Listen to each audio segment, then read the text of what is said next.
Donc, comme vous avez suivi, il y a presque une minute, nous avons diffusé un reportage sur le grand thème de cette année de cette session de l'Assemblée générale des Nations unies qui s'est ouverte hier au siège de l'Organisation des Nations unies à New York.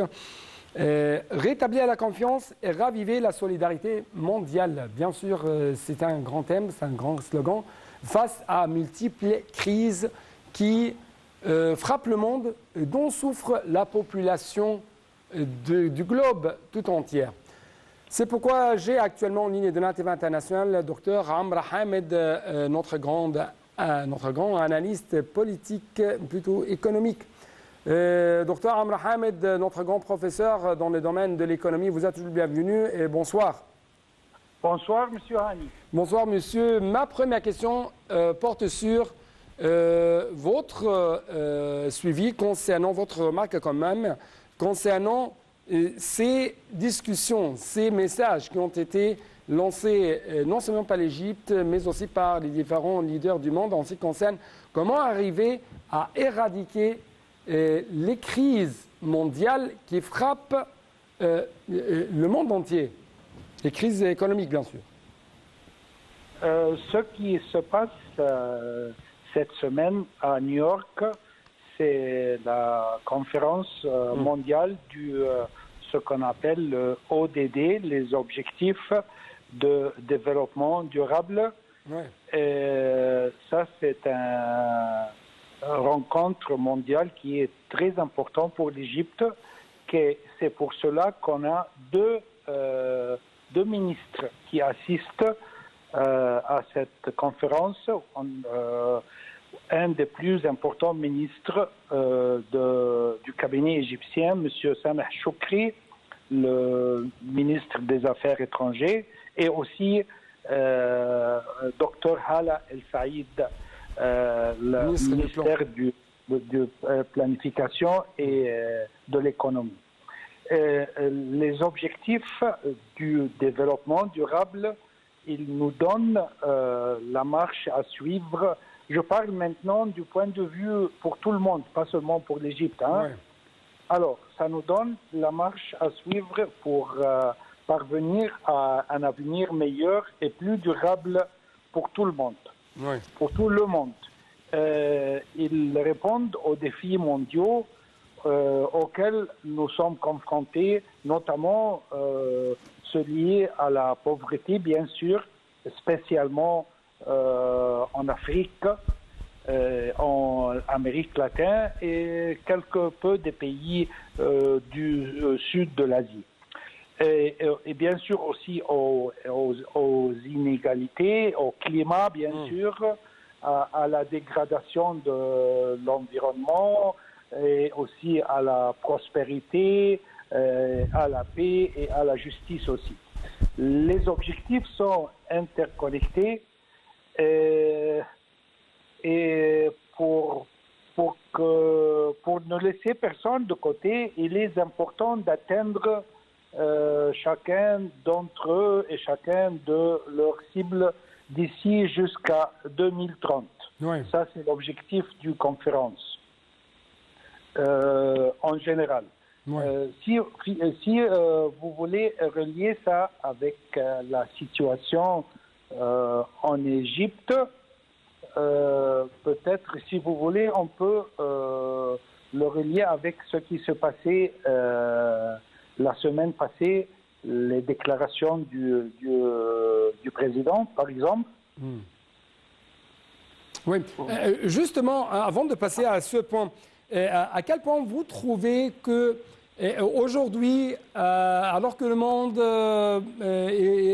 a connu de sérieuses crises céréalières, climatiques, énergétiques, stratégiques, militaires, des conflits entre le camp des Occidentaux et les Russes, et ainsi de suite, à quel point vous trouvez que vraiment il y aura une sorte d'espoir pour préserver le système économique mondial, pour arriver à avoir deux banques mondiales ou des institutions financières mondiales qui vont financer et qui vont pomper les objectifs de développement et qui vont arriver à cette solidarité mondiale. Les crises mondiales, maintenant, ils ont mené à la baisse des taux de croissance en général dans la plupart des pays, comme vous le savez. Et la hausse des taux d'inflation, peut-être, disons, dans plus que 80-85% des pays du monde, à la fluctuation des investissements, spécialement dans des pays comme l'Égypte, par exemple. Et il n'y a pas de question qu'on recule de la sécurité alimentaire, si vous voulez, et énergétique en même temps. Et à la détérioration des dettes des pays en développement. Encore ici, l'Égypte est un des pays qui est vraiment, c'est un grand défi pour l'Égypte, les dettes extérieures et nationales aussi. Ouais.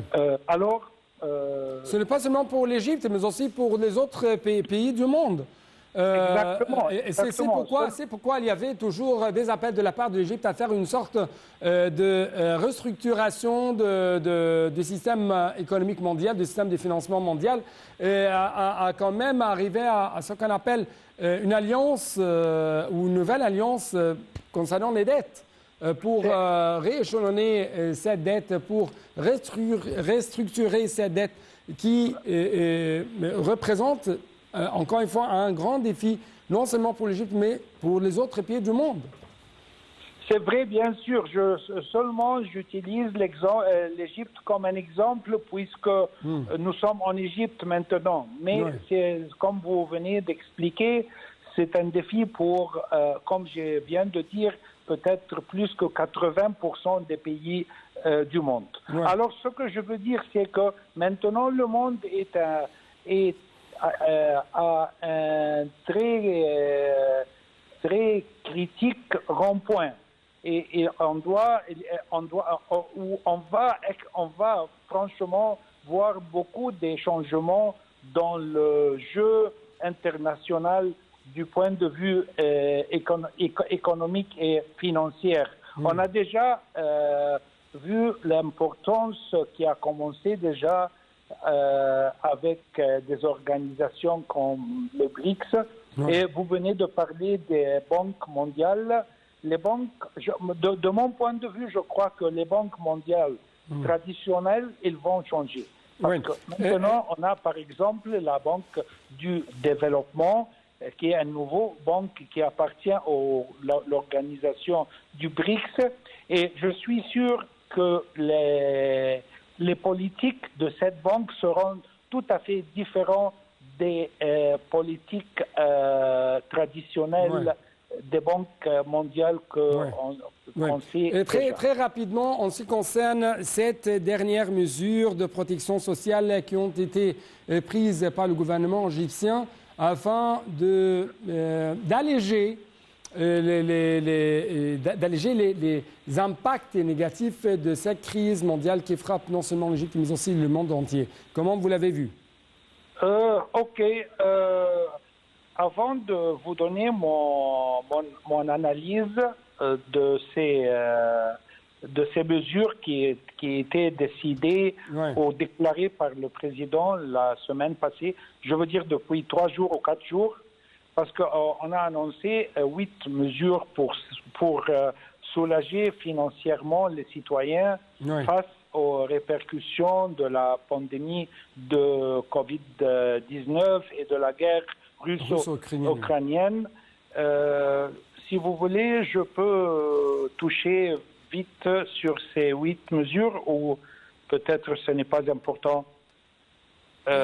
Très rapidement, s'il vous plaît.